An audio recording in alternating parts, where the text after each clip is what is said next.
Dear students, आपका हमारे इस चैनल में एक बार फिर से स्वागत है। और आज हम कंप्यूटर एप्लीकेशन की इस सीरीज़ में साइबर एथिक्स का 4th पार्ट आपके लिए लेकर आए हैं, जिसमें आज का हमारा टॉपिक है plagiarism, digital property rights, digital divide और बच्चों लास्ट में डिजिटल यूनिटी। तो आइए इसको हम डिटेल में देखें। प्लेगरिज्म।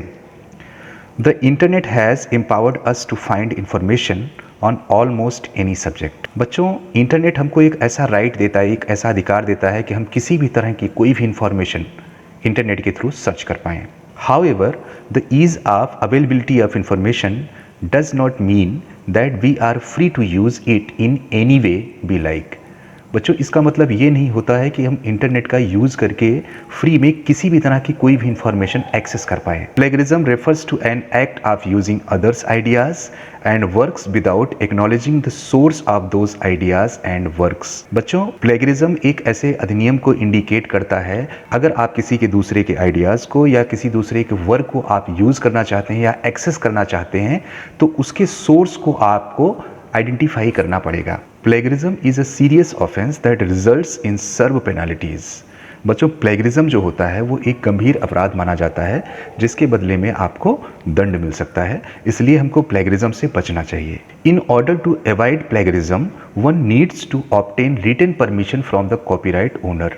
बच्चों, अगर आप किसी कंटेंट को कॉपी करना चाहते हैं, कि अगर आपको ये लगता है कि ये कंटेंट हमारे लिए बहुत ज़्यादा यूज़फुल है, तो आपको उस पर्टिकुलर कंटेंट के ओनर से परमिशन लेनी चाहिए कि क्या हम उस कंटेंट को कॉपी कर सकते हैं।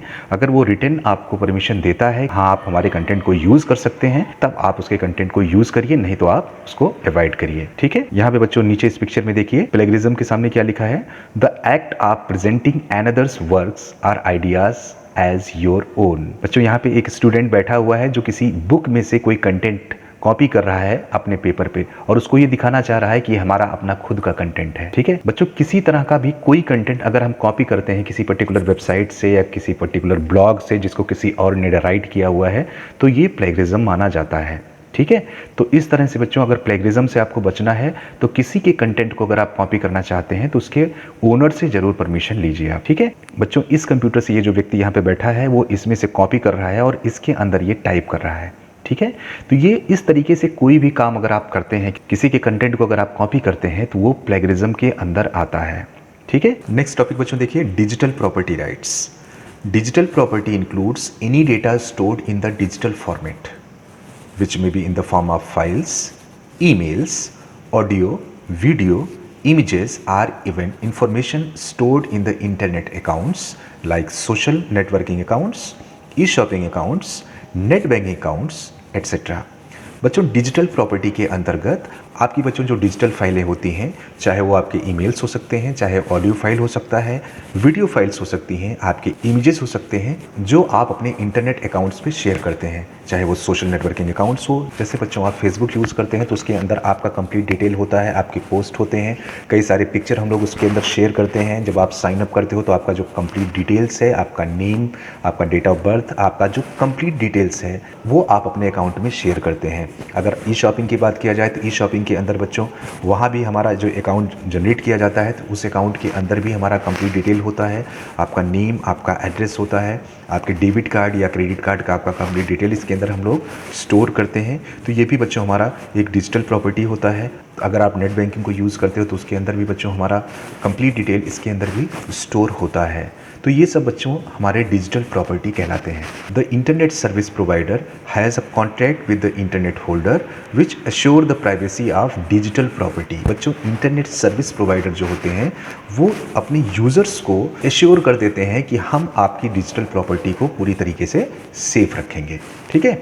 So the rights which an internet user has over the privacy of his digital property are called digital property rights. तो बच्चों, इस तरीके से जो यूज़र को राइट मिलता है कि वो अपने डिजिटल डेटा को इंटरनेट पे स्टोर करके रख सकता है, तो बच्चों उसे ही हम डिजिटल प्रॉपर्टी राइट्स कहते हैं। नेक्स्ट टॉपिक बच्चों देखिए, डिजिटल डिवाइड।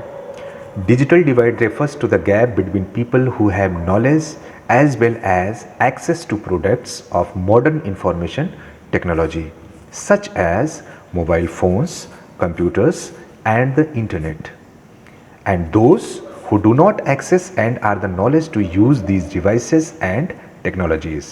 बच्चों जो हमारा सोशल बैकग्राउंड होता है वो दो पार्ट में डिवाइड है। फर्स्ट पार्ट में जो लोग होते हैं उनको मॉडर्न इंफॉर्मेशन टेक्नोलॉजी के बारे में अच्छे से नॉलेज होता है कि वो चाहे वो मोबाइल फ़ोन हो, चाहे वो कंप्यूटर हो, चाहे वो इंटरनेट हो, उसको अच्छे से यूज़ करना उनको आता है बच्चों। लेकिन वहीं पे कुछ हमारे ऐसे लोग होते हैं जिनको मॉडर्न इंफॉर्मेशन टेक्नोलॉजी के बारे में नॉलेज नहीं होती, वो इन सब चीज़ों को अच्छे से यूज़ नहीं कर पाते हैं। इसी को बच्चों डिजिटल डिवाइड कहा जाता है ना। इसका मतलब ये हुआ कि डिजिटली बच्चों हम लोग डिवाइड हैं। कुछ ऐसे लोग हो गए जिनको ये सब चीज़ें यूज़ करना आता है और वहीं पे कुछ ऐसे लोग हैं जिनको बच्चों इन सब चीज़ों को यूज़ करना नहीं आता है। ठीक है, और इसी को बच्चों हम कहते हैं डिजिटल डिवाइड। नेक्स्ट टॉपिक बच्चों देखिए, डिजिटल यूनिटी।